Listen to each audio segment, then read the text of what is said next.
Di antara putra-putra Kiai Saleh, pengasuh pesantren Sabilul Muttaqin dan sesepuh di daerah kami, Gus Ja'farlah yang paling menarik perhatian masyarakat. Mungkin Gus Ja'far tidak sealim dan sepandai saudara-saudaranya, tapi dia mempunyai keistimewaan yang membuat namanya tenar hingga keluar daerah. Malah konon beberapa pejabat tinggi dari pusat memerlukan sowan khusus ke rumahnya setelah mengunjungi Kiai Saleh. Kata Kang Solikin yang dekat dengan keluarga dalem, bahkan Kiai Saleh sendiri segan dengan anaknya yang satu itu. Kata Kiai, Gus Ja'far itu lebih tua dari beliau sendiri. Cerita Kang Solikin suatu hari kepada kawan-kawannya yang sedang membicarakan putra bungsu Kiai Saleh itu. Saya sendiri tak paham apa maksudnya kok anaknya lebih tua dari beliau itu. Tapi Gus Ja'far memang luar biasa, kata Mas Bambang, pegawai Pemda yang sering mengikuti pengajian subuh Kiai Saleh. Matanya itu loh, sekilas saja beliau melihat kening orang, kok langsung bisa melihat rahasianya yang tersembunyi. Kalian ingat enggak Sumini yang anak penjual rujak di terminal lama yang dijuluki perawan tua itu? Sebelum dilamar orang Sabrang kan ketemu Gus Ja'far. Waktu itu Gus Ja'far bilang, "Sum, kulihat kok keningmu kok bersinar, sudah ada yang ngelamar ya?" Duh, tak lama kemudian orang Sabrang itu datang melamar Sumini. Kang Kandar kan juga begitu, timpal Mas Guru Slamet. Kalian kan mendengar sendiri ketika Gus Ja'far bilang kepada tukang kebun SD 4 itu, "Kang, saya lihat hidung sampean kok sudah bengkok. Sudah capek menghirup napas ya?"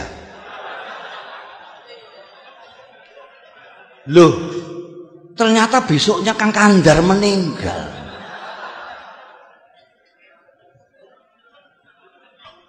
Ya, waktu itu saya pikir Gus Ja'far hanya berkelakar, sahut Ustadz Kamil. Nggak taunya beliau sedang membaca tanda pada diri Kang Kandar. Saya malah mengalami sendiri, kata Lek Salamun pemborong yang dari tadi sudah kepengin ikut bicara. Waktu itu tak ada hujan, tak ada angin. Gus Ja'far bilang kepada saya, "Wah, saku sampean kok mondol-mondol, dapat proyek besar ya?" Padahal saat itu saku saya justru sedang kempes-kempesnya. Dan percaya atau tidak, esok harinya saya memenangkan tender yang diselenggarakan Pemda tingkat provinsi. Apa yang begitu itu yang disebut ilmu kasab ya? Tanya Pak Carik yang sejak tadi hanya asik mendengarkan. Mungkin saja, jawab Ustadz Kamil. Makanya saya justru takut ketemu Gus Ja'far itu. Takut dibaca tanda-tanda buruk saya. Lalu pikiran saya terganggu. Maka ketika kemudian sikap Gus Ja'far berubah, masyarakat pun geger. Terutama para santri kalong, orang-orang kampung yang ikut mengaji tapi tidak tinggal di pesantren seperti Kang Solikin yang selama ini merasa dekat dengan beliau. Mula-mula Gus Ja'far menghilang berminggu-minggu. Kemudian ketika kembali, tahu-tahu sikapnya berubah menjadi manusia biasa. Dia sama sekali berhenti dan tak mau lagi membaca tanda-tanda. Tak mau lagi memberikan isyarat-isyarat yang berbau ramalan. Ringkas kata, dia benar-benar kehilangan keistimewaannya. Jangan-jangan ilmu beliau hilang pada saat beliau menghilang itu. Komentar Mas Guru Slamet penuh penyesalan. Wah, sayang sekali. Apa gerangan yang terjadi pada beliau ya? Kemana beliau pergi saat menghilang pun kita tidak tahu, kata Lek Salamun. Kalau saja kita tahu kemana beliau pergi, mungkin kita akan mengetahui apa yang terjadi pada beliau dan mengapa beliau kemudian berubah. Tapi bagaimanapun ini ada hikmahnya. Ujar Ustadz Kamil. Paling tidak kini kita tidak bisa setiap saat menemui Gus Ja'far kini kita bisa setiap saat menemui Gus Ja'far tanpa merasa deg-degan dan was-was. Bisa mengikuti pengajiannya dengan niat tulus mencari ilmu, tidak takut ditebak-tebak. Maka jika kita ingin mengetahui apa yang terjadi dengan Gus kita ini hingga sikapnya berubah dan ilmunya hilang, sebaiknya kita langsung saja menemui beliau. Begitulah sesuai usul Ustadz Kamil pada malam Jumat sehabis wiridan salat Isya, saat mana Gus Ja'far Prai tidak mengajar, rombongan santri Kalong sengaja mendatangi rumahnya. Kali ini hampir semua anggota rombongan merasakan keakraban Gus Ja'far jauh melebihi yang sudah-sudah. Mungkin karena kini tidak ada lagi sekat berupa rasa segan, was-was dan takut dibaca tanda-tanda. Setelah ngobrol kesana kemari, akhirnya Ustadz Kamil berterus terang mengungkapkan maksud utama kedatangan rombongan. Gus, di samping silaturahmi seperti biasa, malam ini kami datang juga dengan sedikit keperluan khusus. Singkatnya, kami penasaran dan sangat ingin tahu latar belakang perubahan sikap sampean. Perubahan apa? Tanya Gus Ja'far sambil tersenyum penuh arti. Sikap yang mana? Kalian ini ada-ada saja. Saya kok merasa tidak berubah. Dulu sampean kan biasa dan suka membaca tanda-tanda orang. Tukas Mas Guru Slamet. Kok sekarang tiba-tiba makpet? Sampean tak mau lagi membaca, bahkan diminta pun tak mau. Oh itu, kata Gus Ja'far seperti benar-benar baru tahu. Tapi dia tidak segera meneruskan bicaranya. Diam agak lama. Baru setelah menyeruput kopi di depannya, dia melanjutkan. Ceritanya panjang. Dia berhenti lagi. Membuat kami tidak sabar, tapi kami diam saja. Kalian ingat enggak? Saya lama menghilang. Akhirnya Gus Ja'far bertanya, membuat kami yakin bahwa dia benar-benar siap untuk bercerita. Maka serempak kami mengangguk. Suatu malam saya bermimpi ketemu almarhum ayah. Dan saya disuruh mencari seorang wali sepuh yang tinggal di sebuah desa kecil di lereng gunung yang jaraknya dari sini sekitar 200 km ke arah selatan. Namanya Kiai Tawakal. Kata ayah dalam mimpi itu, hanya kiai-kiai tertentu yang tahu tentang kiai yang usianya sudah lebih 100 tahun ini. Santri-santri belajar kepada beliau pun rata-rata sudah disebut kiai di daerah masing-masing. Terus terang, sejak bermimpi itu saya tidak bisa menahan keinginan saya untuk berkenalan dan kalau bisa berguru kepada wali tawakal itu. Maka dengan diam-diam dan tanpa pamit siapa-siapa, saya pun pergi ke tempat yang ditunjukkan ayah dalam mimpi dengan niat bil barokah dan menimba ilmu beliau. Ternyata ketika sampai di sana, hampir semua orang yang saya jumpai mengaku tidak mengenal nama Kiai Tawakal. Baru setelah seharian melacak ke sana kemari, ada seorang tua yang memberi petunjuk. Cobalah nak mas, ikuti jalan setapak di sana itu, katanya. Nanti nak mas akan berjumpa dengan sebuah sungai kecil. Terus saja nak mas menyeberang. Begitu sampai seberang, nak mas akan melihat gubuk-gubuk kecil dari bambu.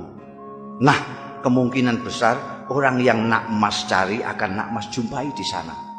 Di gubuk yang terletak di tengah-tengah itulah tinggal seorang tua seperti yang nak mas gambarkan. Orang sini memanggilnya Mbah Jogo.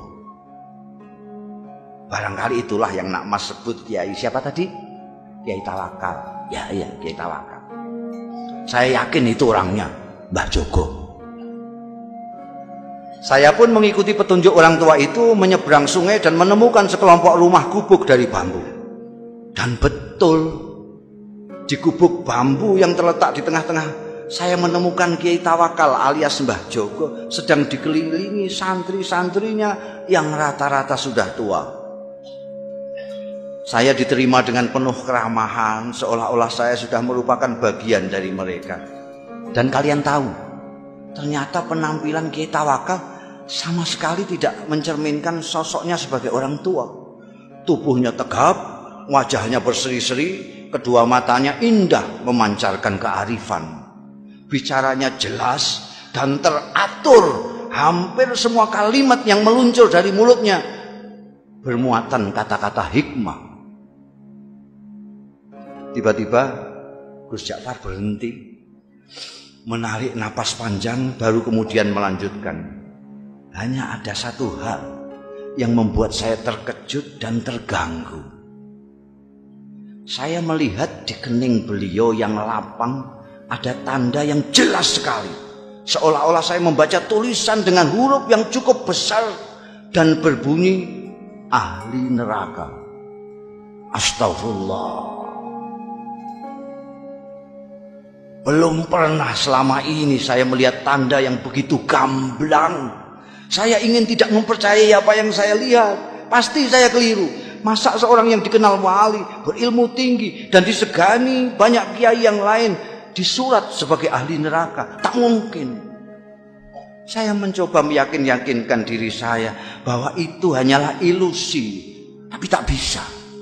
Tanda itu terus melekat di kening beliau. Bahkan belakangan saya melihat tanda itu semakin jelas ketika beliau habis berwudu. Gila. Akhirnya niat saya untuk menimba ilmu kepada beliau, meskipun secara lisan memang saya sampaikan demikian, dalam hati sudah berubah menjadi keinginan untuk menyelidiki dan memecahkan keganjilan ini. Beberapa hari saya amati perilaku Kiai Tawakal. Saya tidak melihat sama sekali hal-hal yang mencurigakan. Kegiatan rutinnya sehari-hari tidak begitu berbeda dengan kebanyakan kiai yang lain. Mengimami salat jamaah, melakukan salat sunnah seperti duha, tahajud, witir dan sebagainya, mengajar kitab-kitab, umumnya kitab-kitab besar, mujahadah, zikir malam, menemui tamu dan semacamnya. Kalaupun beliau keluar, biasanya untuk memenuhi undangan hajatan atau, dan ini sangat jarang sekali, mengisi pengajian umum. Memang ada kalanya beliau keluar pada malam-malam tertentu, tapi menurut santri-santri yang lama, itu pun merupakan kegiatan rutin yang sudah dijalani Kiai Tawakal sejak muda. Semacam lelono broto, kata mereka. Baru setelah beberapa minggu tinggal di pesantren, saya mendapat kesempatan atau tepatnya keberanian untuk mengikuti Kiai Tawakal keluar. Saya pikir inilah kesempatan untuk mendapatkan jawaban atas tanda tanya yang selama ini mengganggu saya. Begitulah pada suatu malam purnama, saya melihat Kiai keluar dengan berpakaian rapi. Beliau berbelok. Ketika kemudian saya ikuti belok, saya kaget ternyata sosoknya tak kelihatan lagi. Yang terlihat justru sebuah warung yang penuh pengunjung. Terdengar gelak tawa ramai sekali. Dengan bengong saya mendekati warung terpencil dengan penerangan petromak itu.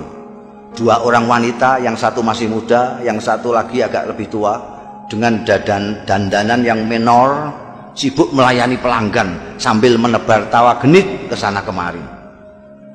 Tidak mungkin Kiai mampir ke warung ini, pikir saya. Ke warung biasa saja tidak pantas, apalagi warung yang suasananya saja mengesankan kemesuman itu. Mas Ja'far. Tiba-tiba saya dikagetkan oleh suara yang tak asing di telinga saya, memanggil-manggil nama saya. Masya Allah, saya hampir tidak mempercayai pendengaran dan penglihatan saya. Memang betul, mata saya melihat Kiai Tawakal melambaikan tangan dari dalam warung. Dengan kikuk dan pikiran tak karuan, saya pun terpaksa masuk dan menghampiri Kiai saya yang duduk santai di pojok. Warung penuh dengan asap rokok. Kedua wanita menor menyambut saya dengan senyum penuh arti. Kiai Tawakal menyuruh orang di sampingnya untuk bergeser. Kasih kawan saya ini tempat sedikit. Lalu kepada orang-orang yang ada di warung, Kiai memperkenalkan saya. Katanya, ini kawan saya, dia baru datang dari daerah yang cukup jauh, cari pengalaman katanya. Mereka yang duduk dekat serta-merta mengulurkan tangan, menjabat tangan saya dengan ramah. sementara yang jauh melambaikan tangan. Saya masih belum sepenuhnya menguasai diri, masih seperti dalam mimpi. Ketika tiba-tiba saya dengar Kiai menawari, "Minum kopi ya?" Saya mengangguk asal mengangguk. "Kopi satu lagi yuk," kata Kiai kepada wanita warung sambil mendorong piring jajan ke dekat saya. "Silakan, ini namanya Rondo Royal, tape goreng kebanggaan warung ini." Lagi-lagi saya hanya mengangguk kepala asal mengangguk. Kiai Tawakal kemudian asik kembali dengan kawan-kawannya dan membiarkan saya bengong sendiri. Saya masih tak habis pikir, bagaimana mungkin Kiai Tawakal yang terkenal waliullah dan dihormati para kiai lain bisa berada di sini, akrab dengan orang-orang beginian, bercanda dengan wanita warung. Inikah yang disebut Lelono Broto? Ataukah ini merupakan dunia lain beliau yang sengaja disembunyikan dari umatnya? Tiba-tiba saya seperti mendapat jawaban dari tanda tanya yang selama ini mengganggu saya, dan karenanya saya bersusah payah mengikutinya malam ini. Oh, pantas di keningnya aku lihat tanda itu. Tiba-tiba sikap dan pandangan saya terhadap beliau berubah. "Mas, sudah larut malam." Tiba-tiba suara Kiai Tawakal membuyarkan lamunan saya. "Kita pulang yuk." Dan tanpa menunggu jawaban saya, Kiai membayari minuman dan makanan kami, berdiri, melambai kepada semua, kemudian keluar. Seperti kerbau dicocok hidung, saya pun mengikutinya. Ternyata setelah melewati kebun sengon, Kiai Tawakal tidak menyusuri jalan-jalan yang tadi kami lewati. "Biar cepat, kita mengambil jalan pintas saja ya," katanya. Kami melewati pematang, lalu menerobos hutan, dan akhirnya sampai di sebuah sungai. Dan sekali lagi saya menyaksikan kejadian yang menggoncangkan. Kiai Tawakal berjalan di atas permukaan air sungai seolah-olah di atas jalan biasa saja. Delonyor-delonyor. Sampai di seberang, beliau menoleh ke arah saya yang masih berdiri mematung. Beliau melambai, "Ayo," teriaknya. Untung saya bisa berenang. Saya pun kemudian berenang menyeberangi sungai yang cukup lebar. Sampai di seberang, ternyata Kiai Tawakal sudah duduk-duduk di bawah pohon randu alas menunggu. "Kita istirahat sebentar," katanya, tanpa menengok saya yang sibuk berpakaian. "Kita pasti punya waktu, insya Allah sebelum subuh kita sudah sampai pondok." Setelah saya ikut duduk di sampingnya, tiba-tiba dengan suara berwibawa, Kiai berkata mengejutkan, "Bagaimana? Kau sudah menemukan apa yang kau cari? Apakah kau sudah menemukan pembenar dari tanda yang kau baca di kening saya? Mengapa kau seperti masih terkejut? Apakah kau yang mahir melihat tanda-tanda menjadi ragu terhadap kemahiranmu sendiri?" Dingin air sungai rasanya semakin menusuk mendengar rentetan pertanyaan beliau yang menelanjangi itu. Saya tidak bisa berkata apa-apa. Beliau yang kemudian terus berbicara, "Anak muda, kau tidak perlu mencemaskan saya hanya karena kau melihat tanda ahli neraka di kening saya. Kau pun tidak perlu bersusah payah mencari bukti yang menunjukkan bahwa aku memang pantas masuk neraka. Karena pertama, apa yang kau lihat belum tentu merupakan hasil dari pandangan kalbumu yang bening. Kedua, kau tak akan tahu sebagaimana neraka, surga, aku adalah milik Allah. Maka terserah kehendaknya, apakah ia mau memasukkan diriku ke surga atau ke neraka. Untuk memasukkan hambanya ke surga atau neraka, sebenarnya lah ia tidak memerlukan alasan. Sebagai kiai, apakah kau berani menjamin amalmu pasti mengantarkanmu ke surga kelak? Atau kau berani mengatakan bahwa orang-orang di warung yang tadi kau pandang sebelah mata itu pasti masuk neraka? Kita berbuat baik karena kita ingin dipandang baik olehnya. Kita ingin berdekat-dekat dengannya. Tapi kita tidak berhak menuntut balasan kebaikan kita darinya. Mengapa? Karena kebaikan kita pun berasal darinya. Bukan begitu? Bukan begitu. Aku hanya bisa menuntut. Sementara Kiai Tawakal terus berbicara sambil menepuk-nepuk punggung saya. Kau harus lebih berhati-hati bila mendapat cobaan Allah berupa anugerah. Cobaan yang berupa anugerah tidak kalah gawatnya dibanding cobaan yang berupa penderitaan. Seperti mereka yang di warung tadi, kebanyakan mereka orang susah. Orang susah sulit kau bayangkan bersikap takabur atau ujub, atau sikap-sikap lain yang cenderung membesarkan diri sendiri. Berbeda dengan mereka yang mempunyai kemampuan dan kelebihan, godaan untuk takabur, sombong dan sebagainya itu datang setiap saat. Apalagi bila kemampuan dan kelebihan itu diakui oleh banyak pihak. Malam itu saya benar-benar merasa mendapatkan pemahaman dan pandangan baru dari apa yang selama ini sudah saya ketahui. Ayo kita pulang, tiba-tiba Kiai bangkit. Sebentar lagi subuh, setelah sembahyang subuh nanti kau boleh pulang. Saya tidak merasa diusir. Nyatanya memang saya sudah mendapat banyak dari Kiai luar biasa ini. Ketika saya ikut bangkit, saya celinguan. Kiai Tawakal sudah tak tampak lagi. Dengan bingung saya terus berjalan. Ku dengar azan subuh berkumandang dari sebuah surau, tapi bukan surau bambu kami. Seperti orang linglung, saya datangi surau itu dengan harapan bisa ketemu dan berjamaah salat subuh dengan Kiai Tawakal. Tapi jangankan Kiai Tawakal, orang yang mirip beliau pun tak ada. Tak seorang pun dari mereka yang berada di surau itu yang saya kenal. Baru setelah sembahyang, seseorang menghampiri saya. Apakah sampean Ja'far? Tanyanya. Ketika saya mengiyakan, orang itu pun menyerahkan sebuah bungkusan besar yang ternyata berisi barang-barang milik saya sendiri. Ini titipan Mbah Jogo. Katanya milik sampean. Beliau di mana?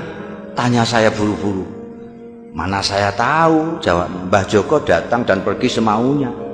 Tak ada seorang pun yang tahu dari mana beliau datang dan kemana beliau pergi. Begitulah ceritanya. Dan Kiai Tawakal alias Mbah Jogo yang telah berhasil mengubah sikap saya itu tetap merupakan misteri. Gus Ja'far sudah mengakhiri ceritanya, tapi kami yang dari tadi suntuk mendengarkan masih diam tercenung sampai Gus Ja'far kembali menawarkan sungguhannya. Monggo, tidak.